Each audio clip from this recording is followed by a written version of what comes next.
Assalamu alaikum wa rahmatullahi ta'ala wa barakatuhu. Sunana Adamu Abdullahi Zango, chairman na wannan kungiya mai suna hannun Kashim. Idan aka ce hannun Kashim, ana nuna hannu mai albarka da yake miƙa wa masu bukata taimako a kowane lokaci.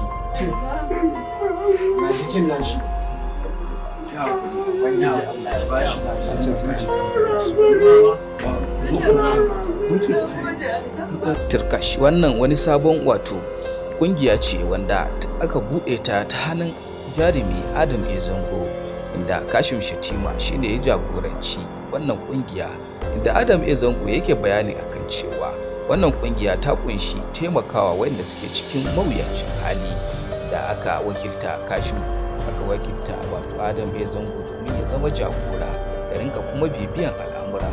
Bari kunna muku kuci daga bakin shi, sannan ku faɗa mana ra'ayoyinku a game da wannan kungiya. Cikin nashi.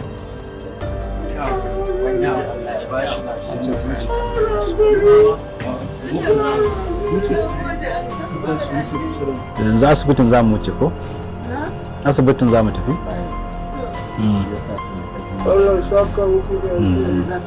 Ba komai. Inda ka je kuka fara yin wannan yake to ba nan din za a ci gaba da to duk kullum da ta wona duk sati ku ta tarewa kudi duk sun za a daure wani ya gaba ɗaya. To can din ya kamata a je ai. A nan ke sai tun da san daga su ne suka fara bai mana. 11 ga wata za mu je kai rubuta rafi. To kafin ranar laraba ɗin kamar litinin. Kamata ya wuce su kayan wannan magungunan. Sun ido. Ana yin dirin kamar guda 6 ko 7 da allurai a cikin kara. Yanzu jirgin ya sauka daga 38 ya kuma 20 raurawa. Yanzu 23 ne ke sauka ke daɗe. To we test last week Wednesday. Za mu je muke wata ran su ake son muke wata ran su a Wednesday. Na'am. Ba ku. Wannan shine manufar wannan kungiya. Sannan kuma za mu yi amfani da wannan damar mu baiwa mai girma excellency mataimakin shugaban kasan Najeriya wato Kashim Shetima, ba shi gudunmawa ta hanyoyi da dama wanda mutane za su tabbatar da cewa ko ma menene ake faɗa a kansa, akwai hanyoyi da dama da yake taimakawa al'umma, wanda kuma babu yadda za a yi mu koya wannan abubuwa. Akwai abin da yake faruwa shine amfani da yasa kenan ma muke da, saboda mutane idan aka nemi akwai wanda a media yake nema, akwai wanda kuma personal iyayen gida ne wanda ni zan mika kokona su kuma su bayar, to suna ya za su san ana yi yauwa. To shi yasa wani lokaci ba ma yadda mu bada kuɗi, sai dai mu je inda za a yi aikin, in wata matsala ne a siyo abun, in asibiti ne a kai mutum a biya su asibitin da sauransu. To kuma ita wannan ga matsalar tata. To za ku taimake mu? Duk da suka ce kawai zuwa da zamu yi. Amma kuɗin da muka saba ku je mu siya alwara. Za ka samu date, ku kai ga date da aka sake wamu. In ka kai sa wamu kuɗin za ka siya. Ku rika turo ku da su ɗin kuna gani. A duk wahala ne gaskiya. Ai in za a yi taimako ba sai an tsaya wannan ba. Iyaka kuɗin da za a yi wa ku ne waɗanda za ku tabbatar min da cewa kun yi abin da aka ba da kuɗi dan shi. Ka fahimta? Yau ku ne za ku tabbatar da receipt da komai, so da ni ma in yi documented ɗinsu in ajiye in kesa wata rana.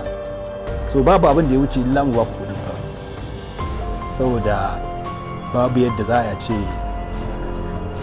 kowane sati ma mu ce za mu tura kuɗi ko za mu yanzu dai menene ake cewa amana ne ko za mu danka muku iyakaci kawai zan rika bukatan receipt din duk abin da kuka siya ku a tura masa receipt din in yi documentin din shi. Haka za a yi kawai. Mai dogaro da Allah wannan kun san ba zai faɗi ba. Bature ke kan babana kashi dattijan uba.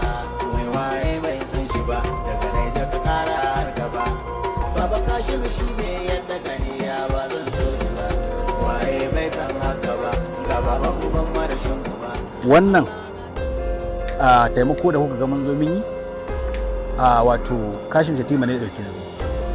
Kuma ire-iren waɗannan insha Allah suna nan a gabanmu waɗanda Allah ya ba mu dama za mu taimakawa, wanda kuma mu namu mu ɗauka ne mu je mu nema wa taimako a gurin masu ba da taimako, wanda kuma za mu iya yi da kanmu da bai taka kara ya karya ba insha Allah da kaina ma wannan ba sai na nemi na yi da wannan ramar iko Allah da sun ji abu zai faru ya faru shine faru shine abin da mikawa ga Allah shine Allah ya kawo wallahi Allah ko an ja baya kace to wanda kada ba za yi ba ya a shi zai samu kudin guda shida don Allah ya yi zai samu ga 500,000 na tura account ga miliyan 2. bismillahir rahmanir rahim assalamu alaikum wa rahmatullahi ta'ala wa barakatuhu.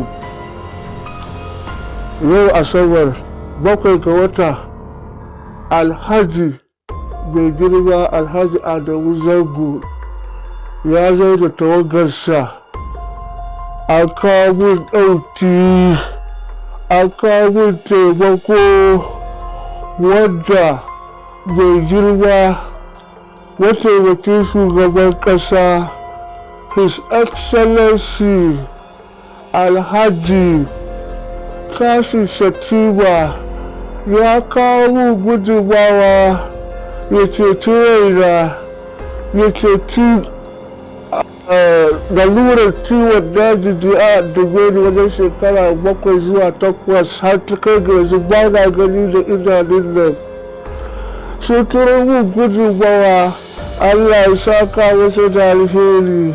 Na ji daɗi yau sakamakon aikin alkhairin da yau muka yi. Na ji daɗi sosai sakamakon gudunmawar da muka zo muka ba wani bawan Allah sakamakon yana cikin matsanancin hali. Da farko da na zo gaskiya jikina ya yi sanyi sosai amma kuma da na ga abin da muka zo mai da shi na ji daɗi sosai. Sai za mu miƙa godiyar mu ga mataimakin shugaban ƙasa wato Kashim Shetima, sannan kuma muna gogewa Prince Adam Zango da wannan gudunmawa da ya bayar da kuma jajircewa da ya yi. Damu Zango ya ji labarin cima ya damu ya ce to hamu damu da na ke dana akwai magana shi mataimakin shugaban kasa saboda mista alhero da ina cikin su da gona a taimake shi ne taimako da yanzu muka samu da ya gudu da alhamdulillah mun gode saka mishi da hali. Mataimakin shugaban ƙasar Najeriya, Allah Ubangiji ya saka maka da alheri, Allah ya biya maka dukkanin bukatunka. Mun yi ƙoƙari Alhaji Adamu Zango ya ɗauko mu a matsayinmu na 'yan ƙungiya, mun zo domin kawo tallafi da gudunmawa ga bawan Allah nan wanda ciwo yake damun shi, ya tabbatar da cewa lalle a zo a bashi haɗin kai da gudunmawa.